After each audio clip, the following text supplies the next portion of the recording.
I know this story may sound fictional.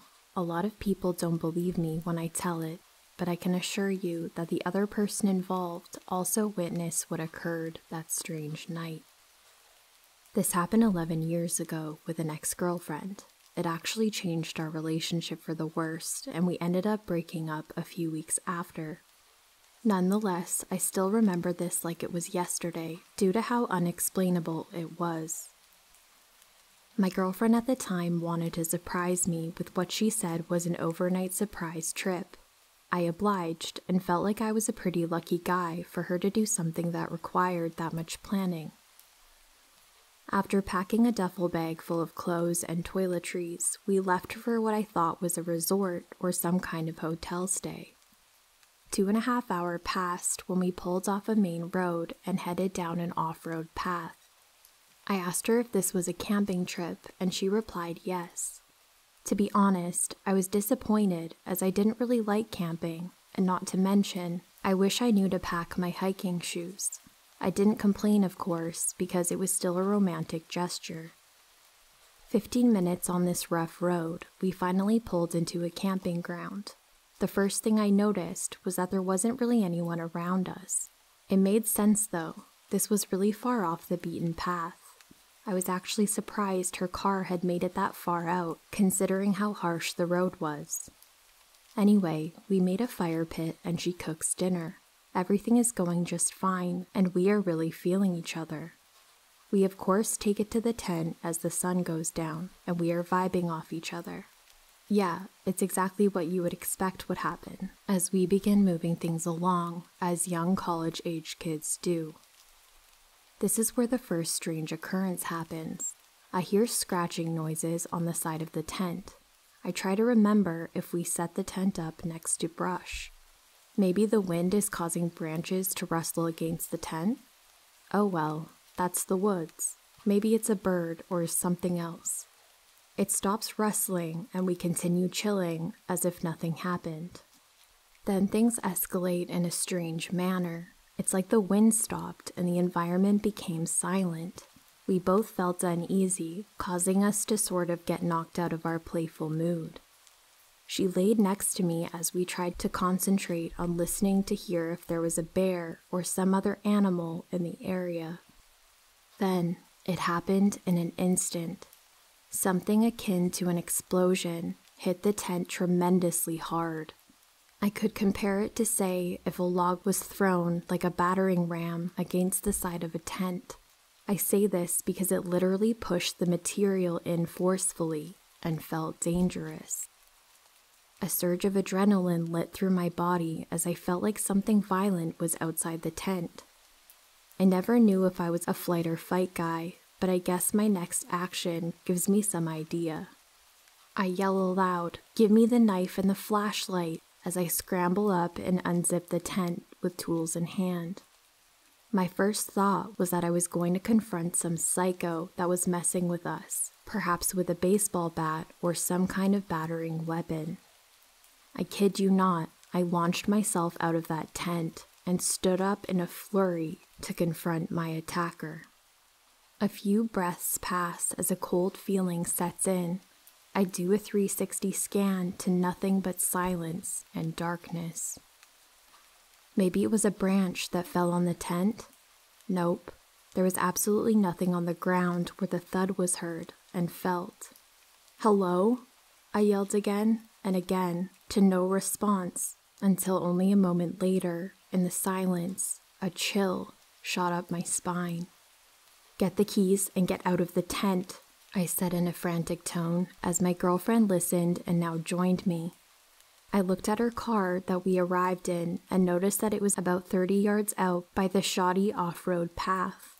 She didn't even need to know what I was thinking as we both just started a speed walk towards it. You might be thinking at this point that I'm overreacting, but truly, I cannot describe the terror that washed over me when I looked out into the darkness after investigating the tent. I could feel like something was watching me, and to top it off, it was eerily silent. I know she confirmed my suspicions when she started for the car immediately, without question. Our instincts were telling us to get the hell out of there. The walk to the car was unnerving and felt like a football field away, but we finally got into the car. With keys in hand, I took the driver's seat. After turning the keys led to some relief as the engine started. Instinctively, I locked the doors and turned the headlights on. We sat for about 3 more seconds trying to rationalize what was happening when my girlfriend started exclaiming, "My laptop is moving. Something is in the tent." She said this because she brought her laptop to serve as a lantern after dark. We of course left it in a hurry, as well as other items. I saw what she saw. It was items being rustled around 30 yards away. Without further hesitation, I put the car in gear and started down the rough road. As I tried to calmly drive the car down the dirt path quickly but carefully, it was a very rough road and I did not want to get stranded out there.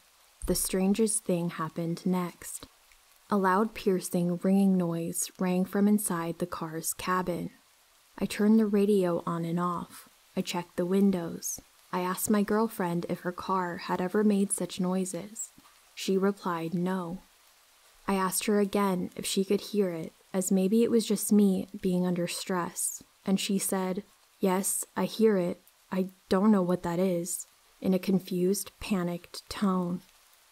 Now, I wanted to write this off as a car problem, but if you were in there with me, you would have described it as some kind of bell continuously ringing.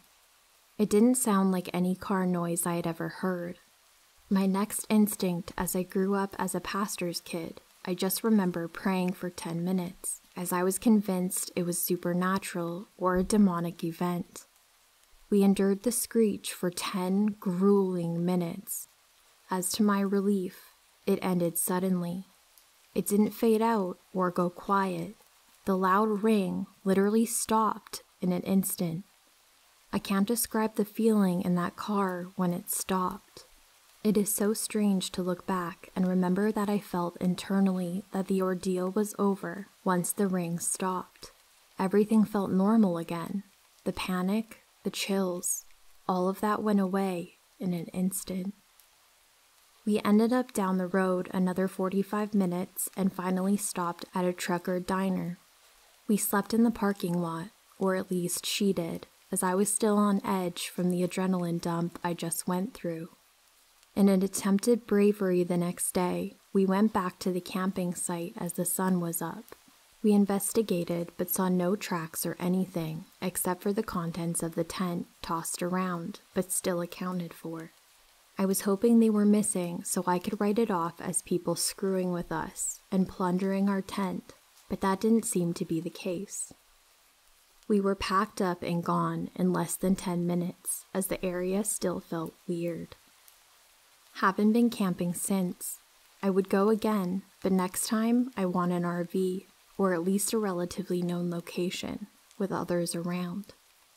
This place was on the remote mountains of Payson, Arizona, far from civilization.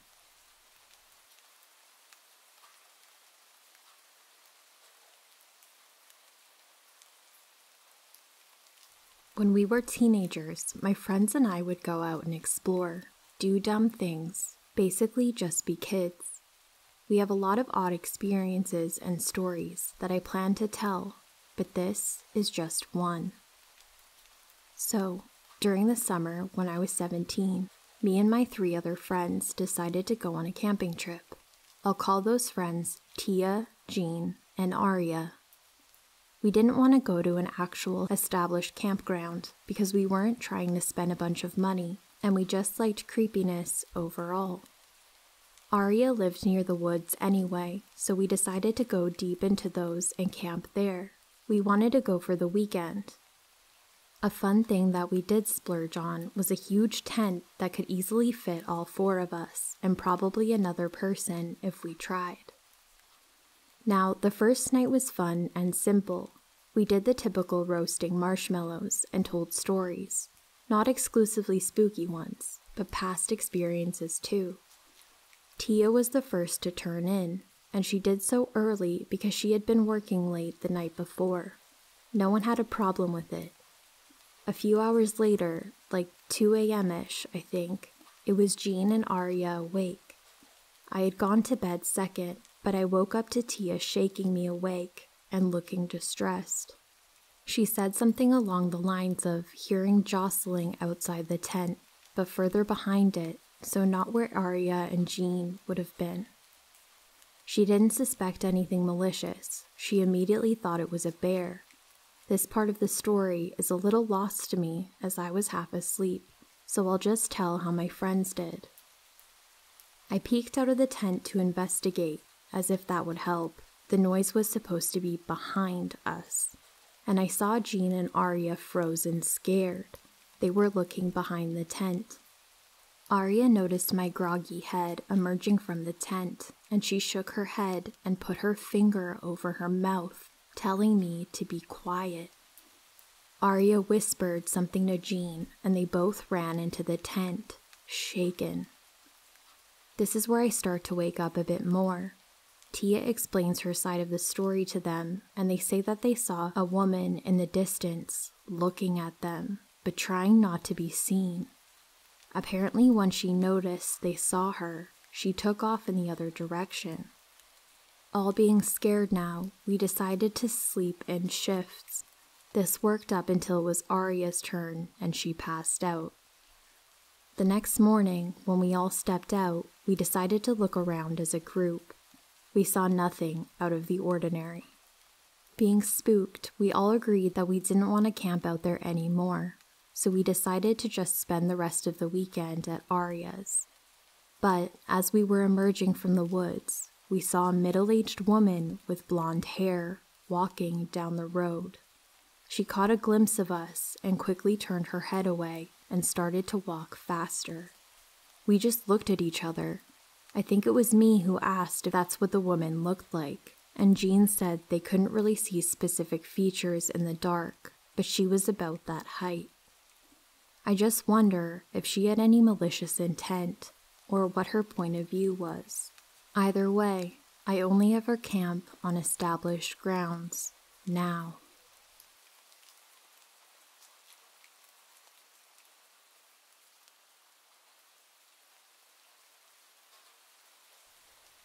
Me and some of my good friends were going to hike in 5 miles on a Friday, fish an inaccessible section of the river for a state record, and hike out Sunday.